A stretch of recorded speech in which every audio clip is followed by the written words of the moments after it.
Google's Android operating system has reshaped the entire smartphone industry. But now that Google owns a phone manufacturer, how does that change the landscape for Android and its smartphone competitors? For a reality check on this move and how it affects Google's position in the mobile phone industry, we're joined by a couple of leading analysts. From Austin, Texas, we're joined by Bill Morelli, director of the Mobile Technologies Group at IMS Research. And from Washington, Brian Jurutka, senior vice president of mobile and telecom for comScore. Gentlemen, welcome to Bloomberg West. Brian, let's start with you. What was your initial reaction to this deal, and what does it mean for Android?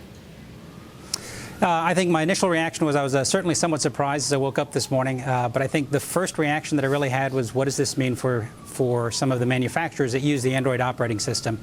In particular, what does that mean for HTC, LG, and Samsung? As we know, so what does it mean Android for them? I think it's certainly going to be a balance.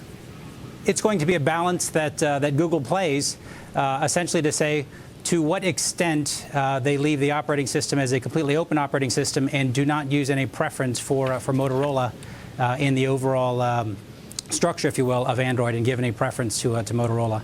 And so one of the challenges for Samsung, HTC, and LG will be just to see how much advanced warning they'll be given on individual releases that are out with Android, and how much special access they'll have to that, and how that differs from anything that Android has. Bill, you say this creates a lot of uncertainty in the smartphone markets. How so? Well, I think Brian's absolutely right. If I am Samsung or LG or HTC, I'm certainly going to be concerned, given that 7 of the top 10 smartphone manufacturers in the last quarter were producing Android handsets. And so it's increasingly difficult to differentiate one Android handset from another. And so with Google's acquisition today, it wasn't just about patents, but they're also now, in effect, a handset manufacturer. So will Motorola be getting early builds or special builds of the Android platform that Samsung and LG and HTC may not? Now, Samsung, I think, is in a bit better position in that they've already developed a proprietary in-house operating system called Bada, but LG and HTC aren't in quite the same situation. So they face either looking to Windows Phone 7 series, which has already partnered with Nokia and has already said Nokia will get some preferential treatment, or possibly looking at third parties such as HP with their WebOS system that they purchased from that they acquired with Palm. Brian, what do you think? Do you think HTC and LG have no other choice but to look into other operating systems? Might they consider buying RIM? I think in the short term, they'll absolutely still have to continue to work with Android as one of the strong front runners. And over the long term, as things play out, I think it's only advantageous to other operating systems that are out there. So in particular, I think Microsoft comes out as a winner. RIM, in the past at least, we've seen is completely vertically integrated. And I would be actually very surprised to see if that were to reach out into other OEMs. But again, I do think this is kind of an advantage, if you will, for other operating systems like Microsoft, and again, as was alluded to by Samsung using their Bada operating system as well. I would also be very interested to see what this does for Symbian, if you will, in the medium term as well. Now let's talk about what this means for Google. We've been talking to investors and analysts about this all day. Take a listen to Bob Bryce, an investor, on what he thinks is going to be a fundamental shift for Google. If the patent portfolio is as robust as people say it is, it may be a really vital defensive move for them, because mobile is everything. One of the things that this tells you is the desktop, laptop era really is over for Google, and they're putting all their chips on mobile computing going forward. Bill, you've said that the patents are really the crown jewel of this deal, but what does this mean for Google going forward?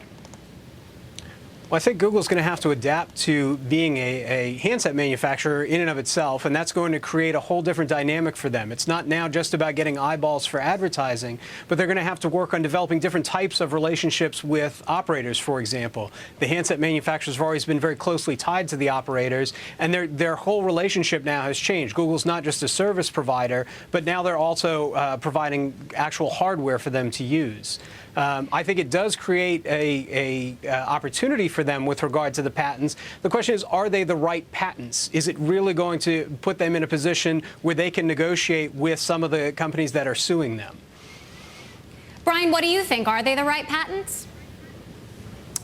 I'll be honest with you, I haven't looked at the patents just yet. However, with kind of the breadth of patents that are available, with over 17,000 patents and another 7,500 that are in the pipeline, I would be really surprised if amongst those there weren't a couple of very solid ones that would certainly help Google in the overall patent landscape. And as one certainly knows, there's certainly a tit for tat in the kind of in the patent litigation field that would allow you to say, you know what, maybe we can come to a mutually agreeable deal if you can have this particular patent in return for this other patent. One other point that I might also make, though, is in addition to kind of the wireless piece, along with the acquisition comes kind of the broader home entertainment and digital entertainment piece that Motorola has as well. So there may be some opportunities there as well for Google to kind of integrate into their broader digital home offerings.